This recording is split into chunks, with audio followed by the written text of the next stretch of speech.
Hi all, this is Stephanie from Spinstress in the Making on Weebly, and also I'm known as Katori Freya on YouTube. And this is kind of an update of my current whips and acquisitions for my knitting addiction. So if you want to, feel free to grab a cup of tea or coffee and sit back and enjoy.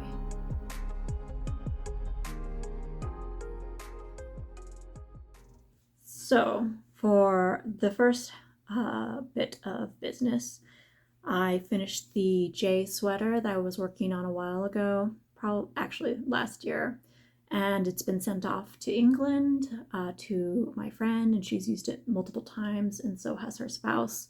So at some point I might knit something up for her spouse as well, just that they stop stealing each other's sweaters. But once again, the yarn that I used was by WIPYarns Company, and I used In My Heyday and Castle Stone, and I actually still have quite a bit of yarn left from that project, and this is a closer look on what it looks like. You can see it's a really pretty colorway. This was the Heyday colorway to accent that colorwork sweater, and this is the Castle Stone. So I still have quite a bit of this, so I can possibly use this in the future on something else. But I'm still very much into knitting sweaters right now, and I have quite a few things on my list, but I'll continue with what I was able to finish next. So the next thing that I decided to knit wasn't a sweater. I decided to do a tank top. I'm from the Southwest, and so it actually gets pretty hot out here. And even though I have an obsession with knitting sweaters, I decided I should actually knit this next tank top. It was a pattern that I bought on Ravelry, and it's called the Lydia sweater, and it's by Courtney Little. And it's really pretty. It's got lace work. And I finally finished it. It took me a while to get the motivation to finish it, but I used a yarn in my stash that I had for a couple of years, and it was from Less Traveled Yarn Company, and the colorway is called Acid Wash, and it's a sock weight yarn. So it had about 328 yards in the skein, and at first I was worried that I wasn't going to have enough to finish this tank top, but luckily I still have a little bit left over, and it's made out of 80% merino and 20% nylon. And so this is after blocking it. You can see it's really cute. It's got this really beautiful lace detail at the bottom, and it fits really well. The one thing I accidentally messed up on is that there's some slight ribbing going on where you do a purl stitch right here, and then you have your stockinette stitch. So I accidentally split my front right on one of those purl stitches. So as you can see, it was a little loose right here for where the center comes up. So if I was to make this pattern again, I would be more careful about that. I also had to kind of modify to make sure that these straps ended up looking good, because I was off a stitch or two. So I had to slightly modify the pattern a little bit just to make sure it ended up looking like a nice even tank top. And so that was pretty nice and simple. It's really soft. As for the pattern itself, I'm more of a hands-on learner, so sometimes I'd have to sit and look at the pattern for a little bit and try and figure out, because it's a really well detailed pattern the way that they wrote it. They have charts, they have a lot of different things to help you on your way with this. So if you really like detailed charts and patterns, they really put a lot of work into the pattern. It just took a little bit more time for me to wrap my head around it because it was jumping from different pages, and so I had to kind of trace my way back to the different pages it was referencing to finally kind of figure out at least the tops after splitting it for the straps and the bust area.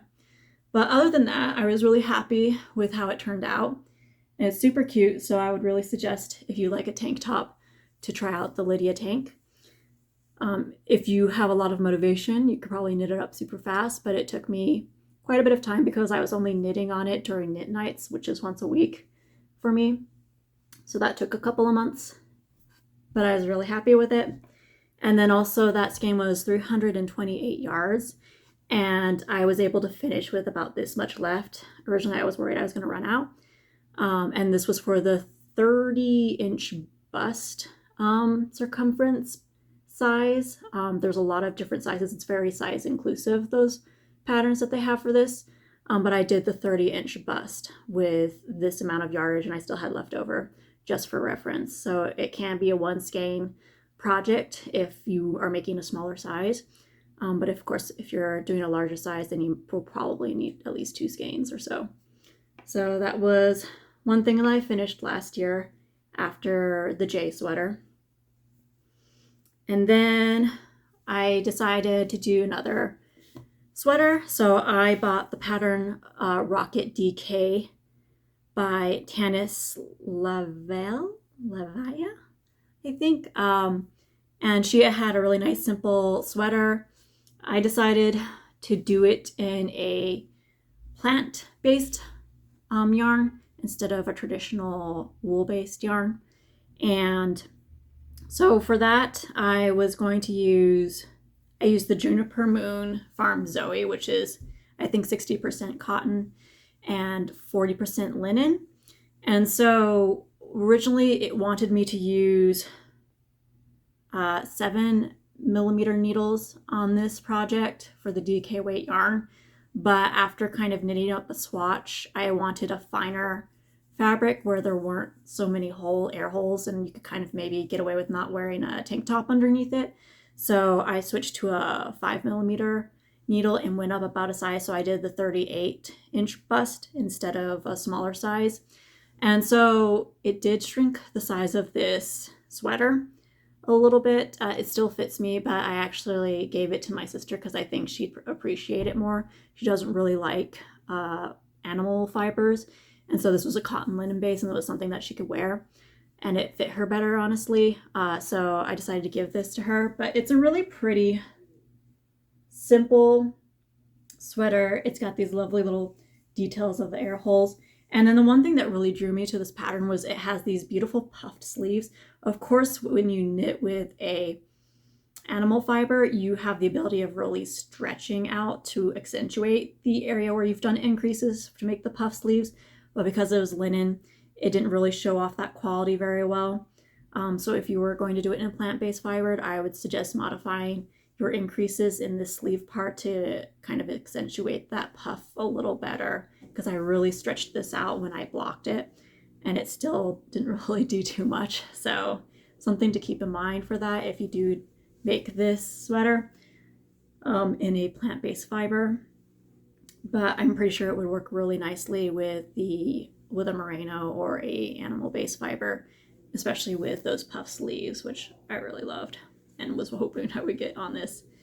But as for the yarn itself, the cotton and linen base, when you first work with that type of material, it might feel a little coarse to your hands or a little rough, but after washing, it helps fluff out a little bit. And the more you wash cotton and linen, the softer it gets. So just keep that in mind, so that it may not feel nice while you're working with it, but after you do a swatch and wash it and beat it up a little bit, it tends to soften up dramatically. So don't outrule plant-based fibers if you're basing it on softness, because the more you abuse some of those fibers, the softer they get. So that was the next project that I did and finished. It was pretty cute. So I finished that, and then this year one of my goals is to kind of do some stash busting, and another goal was also to start getting into sock knitting, or at least attempt it. So I've had some not sock yarn, DK yarn in my stash from Plymouth. It's a DK Merino yarn, and I couldn't really think of anything I really wanted to use it in particular, so I decided to kind of do like my first sock experiment with that yarn. I had 2 skeins of it. It's the DK sock yarn by Plymouth. It's 100% Merino Superwash. And knowing that it's Merino, I figured it would probably wear more easily than say traditional sock yarns, which are usually spun tighter or have nylon in it to help with any wearing. So for this one, I used a pattern in Purls and Pints, which is a knitting book that I had. And so here's one of the socks.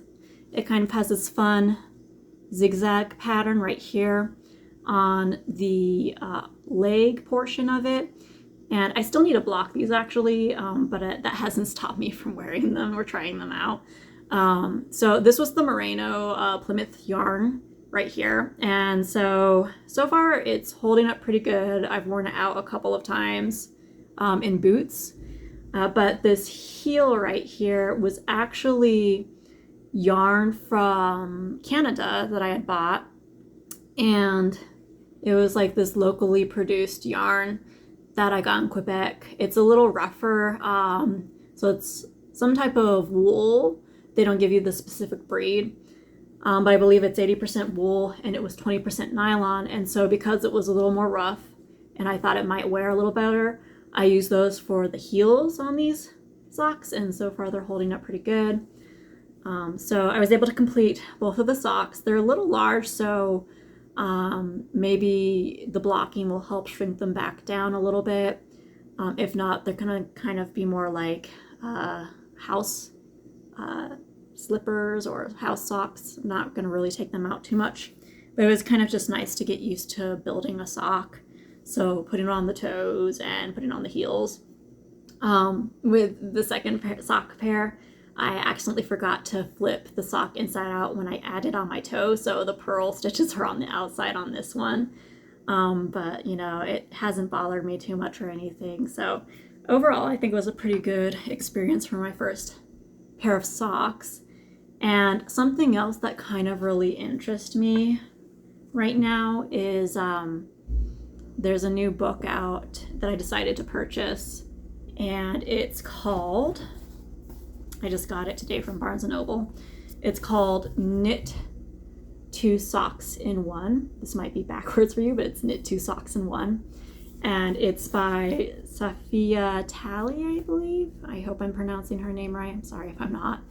But basically what she does is she casts on her stitches for her sock, and then she knits one long tube, putting in lifelines into the sock in certain strategic areas for the heel and for breaking apart the socks.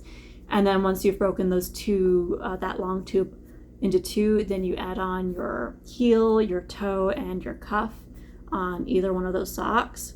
So instead of having to do 2 at a time, because I did get second sock fatigue a little bit with my past with those socks that I just showed you.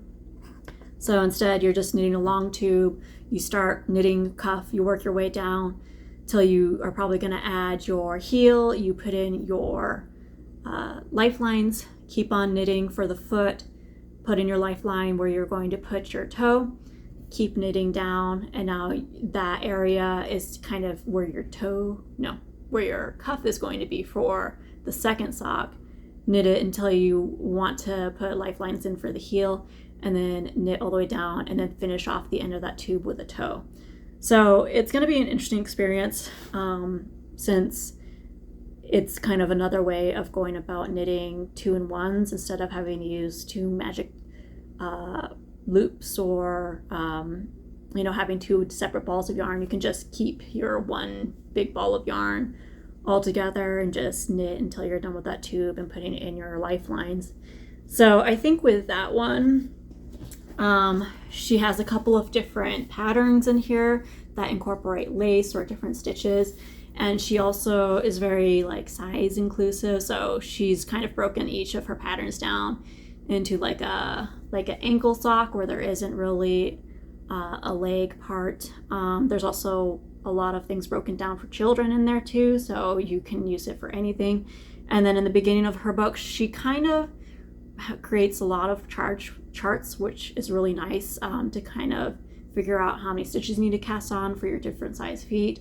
And then she kind of talks about the different yarns she's using. But I would definitely suggest reading at least that first part. That's like the part that you're going to go back to.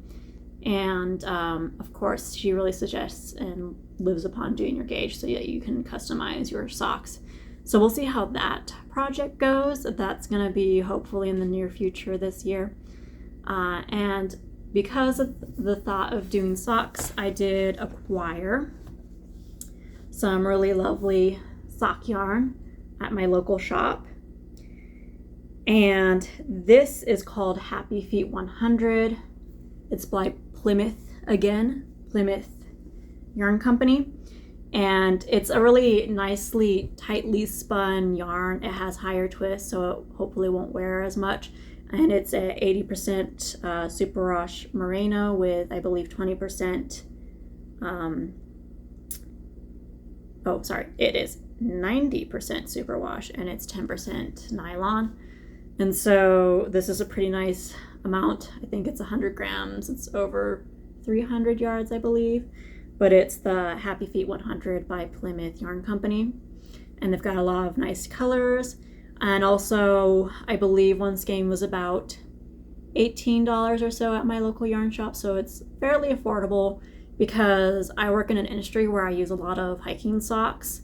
And those will easily cost $12 to $18 a pair. So that's another reason why I kind of want to get into sock knitting. I want to see if making my own socks, if they'll last longer than the factory made socks. That's just like a little side project that I'm hoping to understand a little bit more as I get into sock making. So that's what I'm going to use for one of the patterns in her book.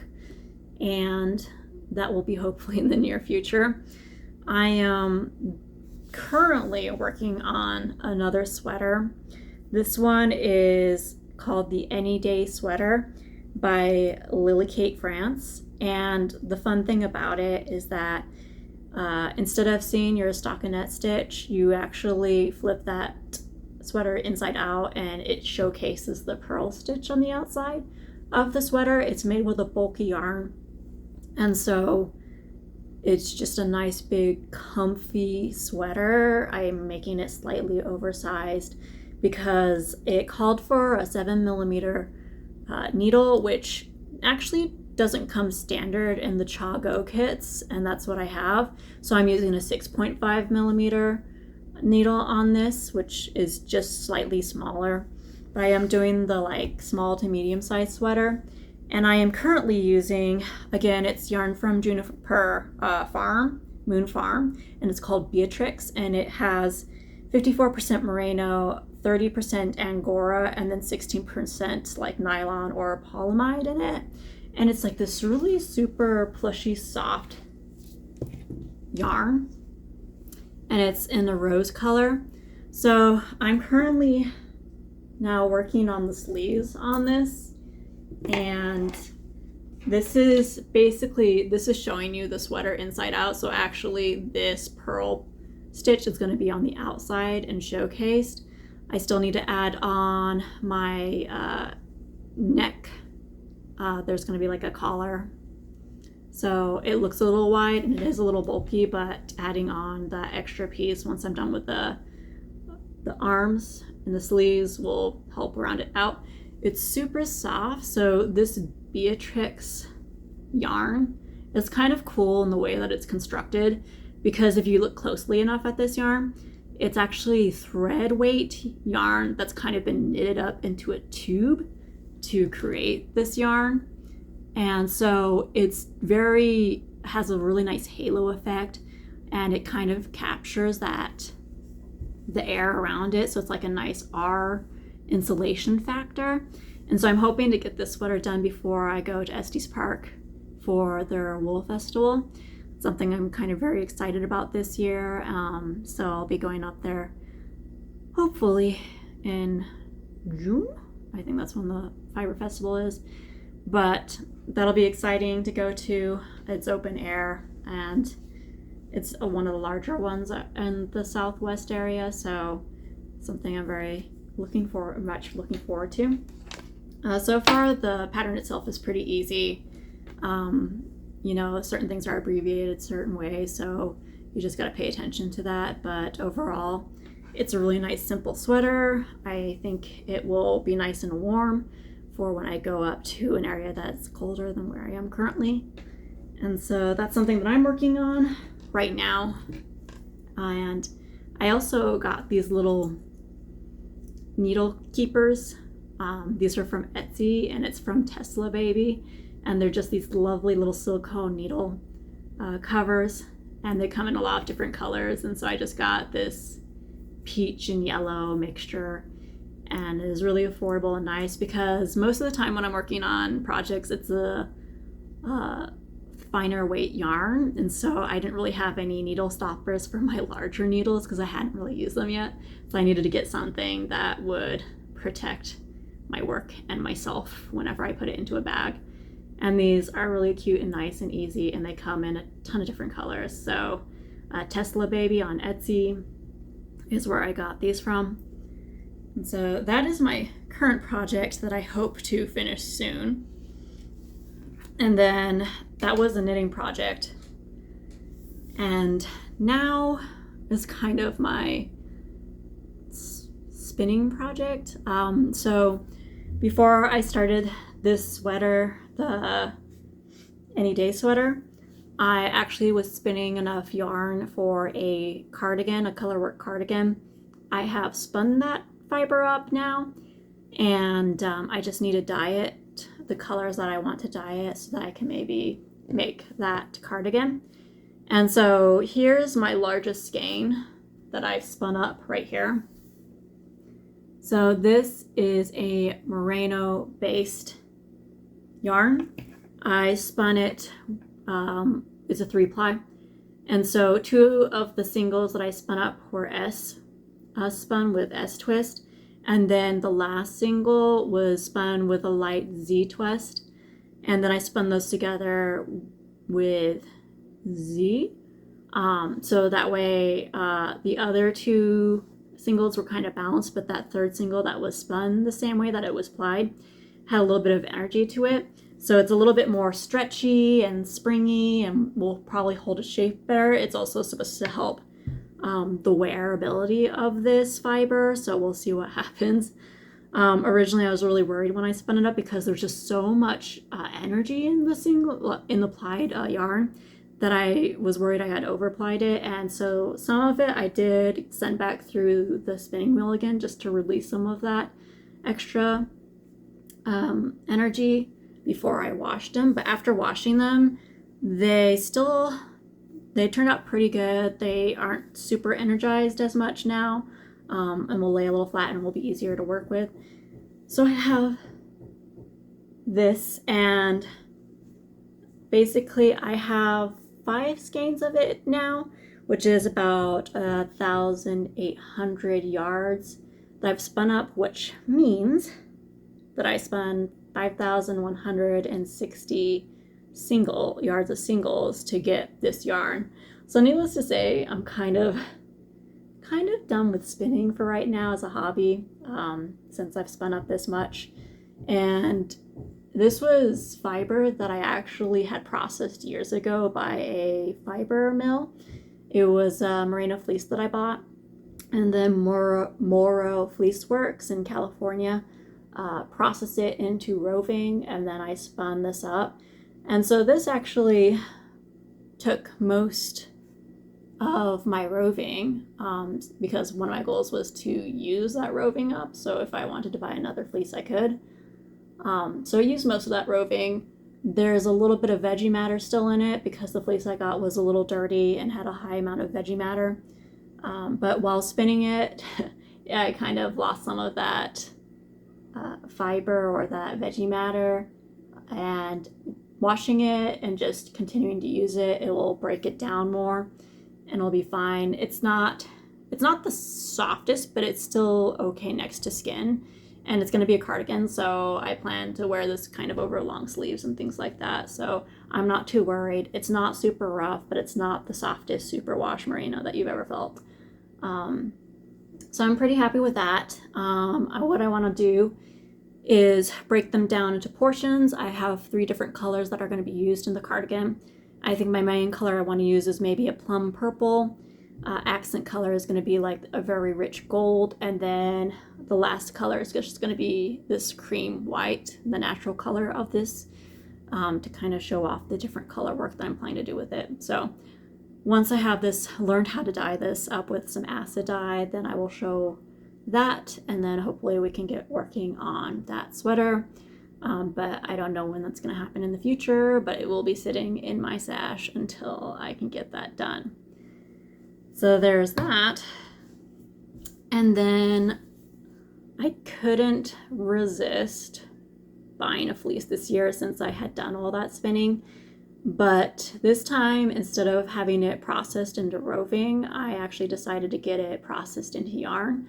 So I went through Spinderella mill in Utah. I think it's Salt Lake City. And I've had them process some fiber before a while ago. That was processed into roving. This time I decided to use their spinning option. And so I have a lot of favorites in Ravelry pattern-wise that deal with fingering weight yarn or DK yarn. So I bought a fleece from Cactus Hill Farms, which is based in Colorado.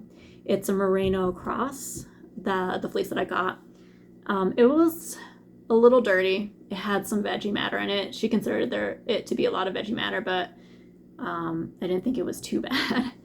But she did some extra washings to it just to ensure that it came out better, and she also did an extra carding. But that fleece was about 7.9 pounds. After it being processed, I got about 5 pounds of yarn back from that fleece, and I had her split the two into, I wanted half to be the fingering weight yarn and then half to be the sport weight / DK yarn. So for the fingering, I had them processed into about 350 yard bundles or skeins, and so I got about 12 of those for the fingering.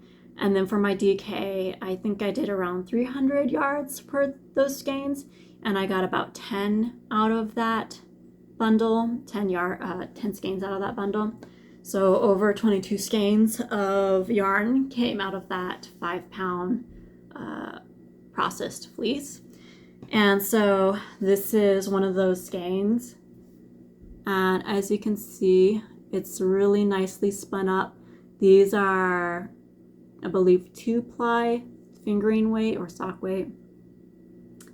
It's one of those, but it's a 2-ply yarn. Really soft, really nice, softer than my last fleece that I got. So I'm really looking forward to learning how to dye and to tie these up for some different sweaters that I want to do. So I'll be able to get a couple sweaters out of it. I also like pairing my sweaters with mohair just to kind of get like a lovely halo factor, and it also helps to add to the, its wearability. It won't wear down as fast. So I have quite a few of these in my stash, and I will plan at some point this year to take a few dyeing lessons and to start dyeing up some yarn, and those will be used for my future projects. I'm very excited about that. And the fiber mill was really helpful. Spinderella fiber mill was really helpful about going through the process. And as long as you read their website and kind of some of their different requirements, like right now they're not taking any more alpaca or llama fiber. They're mainly doing sheep wool. And so whenever you get fiber processed, each mill has its own different requirements and kind of like rules of, you know, if you send us this kind of fiber, we may have to add merino or sheep wool to this to help balance it out and make it easier to spin up into yarn. So just think about that as well. The fleece itself was about $100 for the 7.9 pounds, and then getting all this yarn processed, they based it on the amount of dollars per pound being processed. So I had about 5 pounds being processed. So washing and carding and spinning it up and stuff like that.